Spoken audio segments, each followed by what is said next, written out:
Aloha kākou, welina mai I AI Hawaiian Podcasting.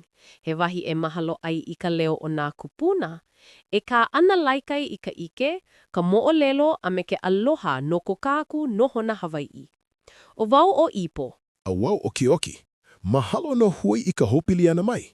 I ke ala, e kuka ana kākou no ke kahi mea nui loa I loko o ko kākou mo'omehu. O ia hoi, ka heʻe nalu. A ole wale no he hauki a ka he uhame. He pilina hohonu me ke kai, me ka ʻāina, a me ko kākou poi kupuna.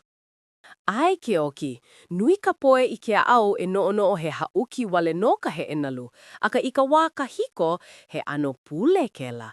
He ano hoa mai no ke kino, no ka uhane, a he ano oliana no ke kanaloa, ke akua o ke kai.